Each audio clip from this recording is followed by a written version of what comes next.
Patch 2 for Ready or Not is finally here. Over 185 fixes, upgraded graphics, smarter AI, and one change players have been absolutely begging for. But there's a problem. One so big it could ruin the entire update, and the community is already losing it. So without further ado, take a seat, grab some snacks and a drink, and let's discuss whether this patch has been a game changer or a game breaker. So, are you ready? Alright, so officially this is the Los Sueños Stories Patch 2 update, and Void Interactive have packed in over 185 fixes. We've finally got the grid light lighting bug sorted out on most maps, the amount of game crashes has significantly gone down, and suspects now actually react properly to CS gas. For the most part, it's still not perfect, but it's miles better than it was. Big cheer for gas working again. Well done, Void. Now, here's where things take a turn. Every time we get a Ready or Not patch, something else happens. And if you've been around for a while, you know exactly what I'm about to say. Almost every single mod, gone. And yeah, some of the big ones get updated pretty quick, but others, they just never come back. I loaded up after this patch and half my favourite mods were either broken or just missing from the menu. Some mod creators have actually walked away because they're sick of redoing their work every time Void drops an update. And honestly, I don't blame them. Imagine spending months building something for the game, only for it to get completely wiped out overnight just for a few lines in a patch. Now, console players, you might be thinking, so what? Because you don't get mods, and fair enough. It doesn't affect you directly. But for the PC community, mods are huge. They keep the game alive between updates. They add realism, they add new maps, they add new gear. Losing mods overnight is a kick in the balls. Do you think Void should be looking at ways to keep mods working between patches? Or are these big updates worth it, even if they break everything? Drop your thoughts below, I want to see where people stand on this.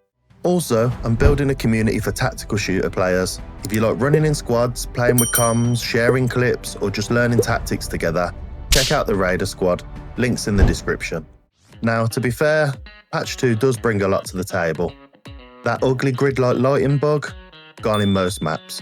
Shadows and textures feel sharper, and some of the last update's texture downgrades have been quietly rolled back. Blood now soaks into clothing properly instead of looking like someone threw paint at you. CS gas has had a big improvement. Suspects now cough, stumble, and sometimes surrender quickly. It's not perfect. I've had suspects stuck in endless coughing loops or repeating the same line, but it's a big win for the less lethal players. Door kicking now works with non-rifle items. The 590 EM sights actually line up while strafing, and reload animations have been tidied up. And with the AI, this one really surprised me. I was playing a game and my SWAT AI actually moved out of the way of the door instead of trapping me in. Honestly, that's one of the best quality of life changes they could have made. To me, it's more important than the gas fix. Suspects also no longer get stuck in reload animations, and the hidden super armor bug is gone, meaning some enemies might actually drop faster. In the UI, gamepad Q commands are fixed, mission table interactions are smoother, and the little things like item quantity displays and controller bindings now actually behave. And VoIP, that's the in-game voice chat, has had multiple bugs ironed out. Grenade and gas sound effects now transition properly between indoors and outdoors, and the muffled gas mask audio has been toned down so you can still hear the fight. And for the Milsim crowd, bigger lobbies are back.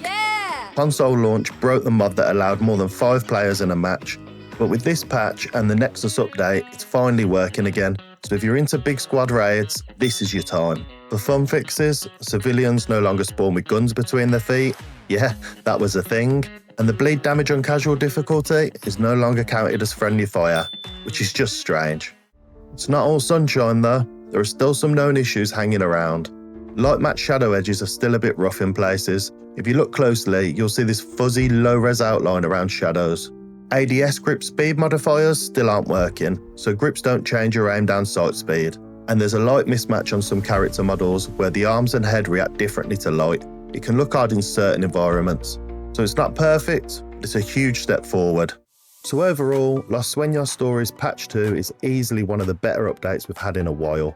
With all the controversy of Ready or Not's console launch, the censorship changes, the downgrade in visuals and the bugs, this is a big win for the community.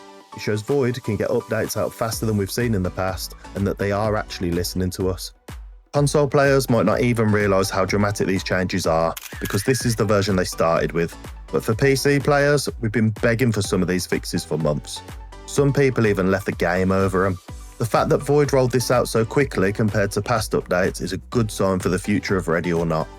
The only real shadow hanging over all of this is the modding problem. If that sticks around, we're going to keep losing some of the best community content this game has.